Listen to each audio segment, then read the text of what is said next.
Assalamualaikum warahmatullahi wabarakatuh. Kembali lagi di channel Jaro Songha. Nah guys, pada video kali ini saya akan membahas mengenai pernikahan beda negara. Nah, kalau kita berbincang-bincang tentang pernikahan beda negara, itu semakin kita kulik, ternyata itu semakin menarik. Nggak percaya? Seperti kisah yang satu ini.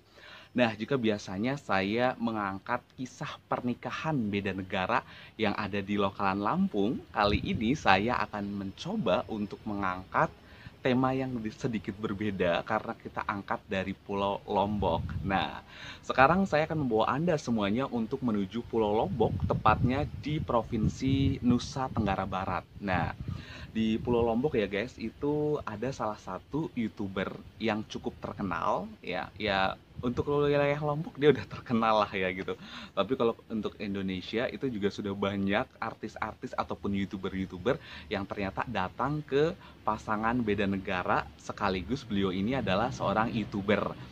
Nah, kali ini saya akan membahas kisah mengenai pria asal Pulau Lombok yaitu Mas Indra yang menikahi wanita asal Perancis, Mbak Melisa.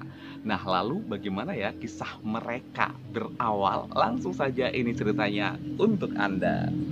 Nah guys, jadi kisah mengenai Mas Indra yang menikahi wanita dari Prancis atau bule Prancis yang bernama Mbak Melisa ini bermula pada saat liburannya Mbak Melisa ke Pantai Kuta atau sekitaran kawasan Kuta di Pulau Lombok ya. Jadi di Kuta Mandalika ya.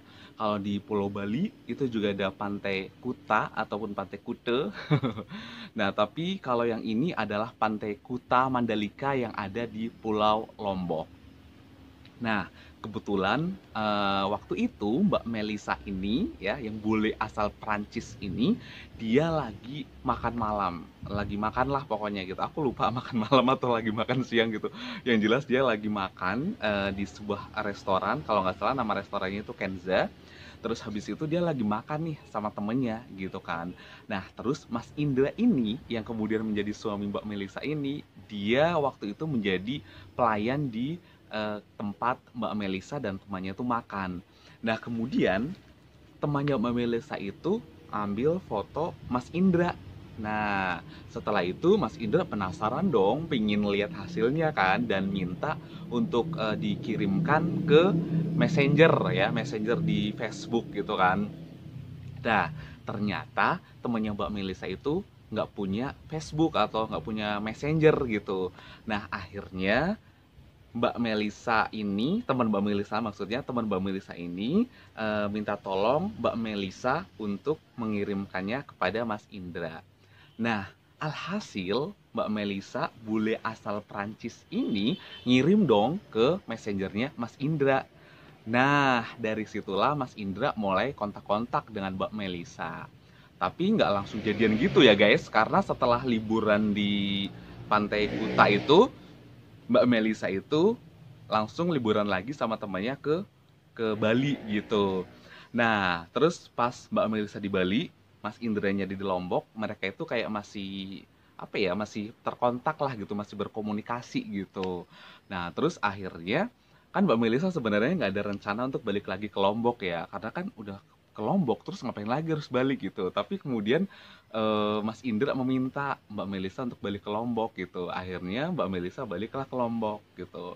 Kemudian setelah di Lombok, kemudian Mbak Melisa makan malam lah sama Mas Indra gitu. Awalnya sih kalau aku dengar kisah langsung dari Mbak Melisa ya di kanal YouTube Mas Indra Sasak ya, itu sebenarnya Mbak Melisa itu awalnya itu nggak langsung seneng banget gitu sama Mas Indra gitu, itu nggak, menurut dia itu nggak gitu.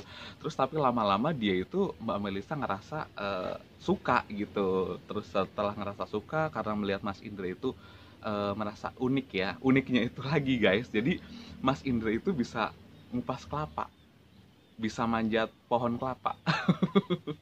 Unik banget ya, itu mah teman-teman saya di kampung juga banyak. Nah, karena memang kan Mas Indra itu sebenarnya di Kuta Mandalika, di kota Mataramnya, ibu kota Kabupaten Provinsi Nusa Tenggara Timur, itu kan kerja ya. Kalau rumah aslinya Mas Indra itu kan di Lombok Tengah gitu ya.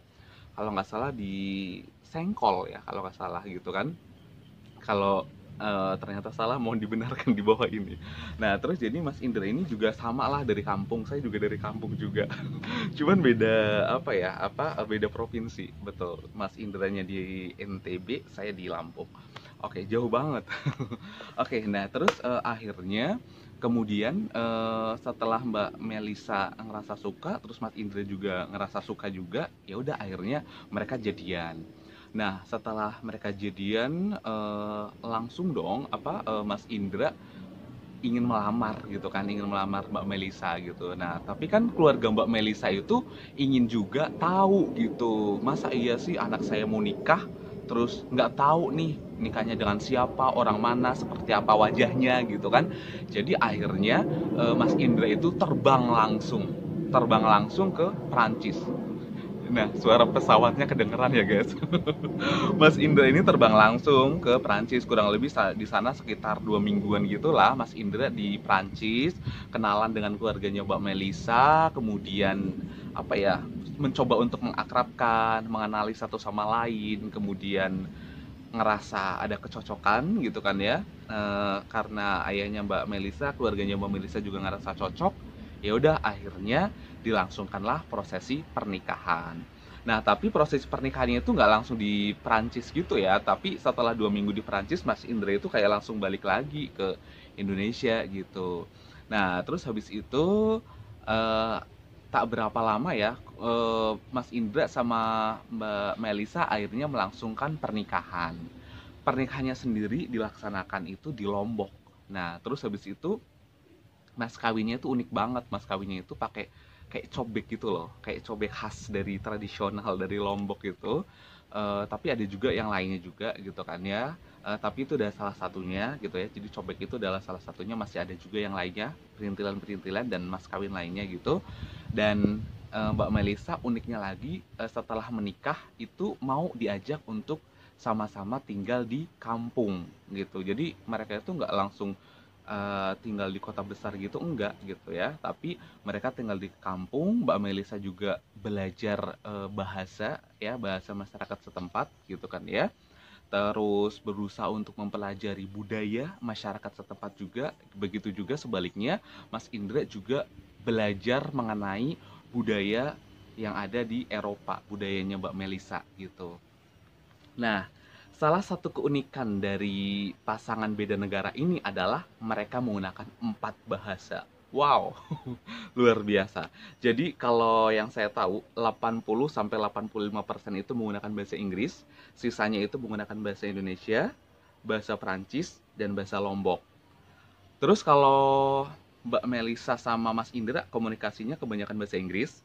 Kemudian kalau Mbak Melisa ke anaknya, dia udah punya anak guys, udah mau 2. Anak yang pertama namanya Aitam. Nah, Aitam ini kalau diajak komunikasi sama ibunya, sama Mbak Melisa, itu menggunakan bahasa Prancis. Kebanyakan ya. Terus kalau dengan ayahnya, dengan Mas Indranya, Aitam ini kebanyakan menggunakan bahasa Sasak gitu. Jadi kayak ada perpaduan antara lokal dan juga internasional.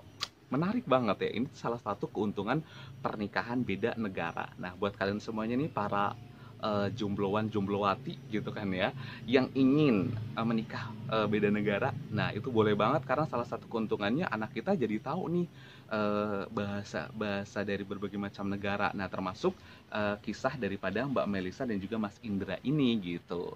Nah, jadi kebayang dong bagaimana interaksi mereka di dalam rumah gitu kan ya. Misalkan Mas Indranya tanya, kelambinya mana gitu ya. Kelambi kan kalau bahasa Lombok itu artinya baju. Orang Jawa juga bilang kelambi itu baju. Jadi salah satu persamaan bahasa Jawa dan bahasa Lombok itu adalah kelambi. Itu baju artinya. Kelambinya mana gitu kan ya. Terus Melisa ini jawabnya pakai bahasa Prancis gitu kan. Pakai bahasa Prancis. Aduh, lupa gitu. Aduh, saya juga lupa nih bahasa Prancisnya.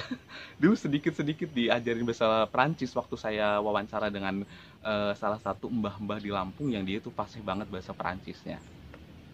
Nah, kembali lagi ke pernikahan beda negara, Mas Indra dan juga Mbak Melisa.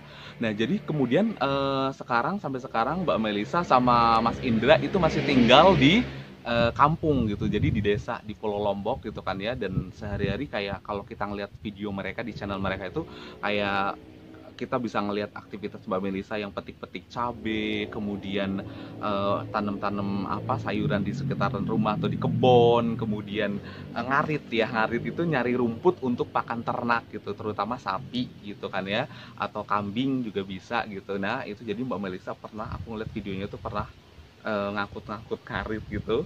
Terus pokoknya banyak banget lah kayak Mbak Melisa itu dalam keseharian juga selalu menggunakan tutup kepala ya. Kalau istilahnya kalau orang Jawa itu namanya kumbut ya. Tapi kalau orang Lombok aku kurang tahu itu namanya apa. Tapi kalau jilbab itu kan yang menutupi seluruh ini anggota badan gitu kan ya. Tapi kalau ini penutup kepala. Jadi kayak unik banget ya. Kayak aku ingat banget kalau mbahku dulu itu juga kalau kemana-mana dalam keseharian itu pakai kumbut gitu, jadi kayak cuma nutupin bagian ininya aja, rambutnya aja gitu, bagian kepalanya gitu, unik lah gitu. Nah terus Mbak Melisa ini juga dia mencoba untuk makan makanan tradisional yang ada di sekitarnya di Indonesia, terutama makan makanan lokal. Bahkan sekitar 2 tahun yang lalu lah gitu Mbak Melisa itu favorit banget, paling suka banget itu makan gado-gado. Jadi bule Perancis makan gado-gado. Kebayang dong guys, betapa nikmatnya, betapa enaknya makan gado-gado gitu ya. Oke deh guys, itu dia kisah pernikahan beda negara antara Mas Indra dari Pulau Lombok, Indonesia dengan Mbak Melisa dari Prancis ya. Semoga kisah ini memberikan secercah harapan, secara informasi untuk Anda. Dan buat Anda semuanya jangan lupa subscribe, like, dan komen channel Jarwo Songha. Assalamualaikum warahmatullahi wabarakatuh. Dadah.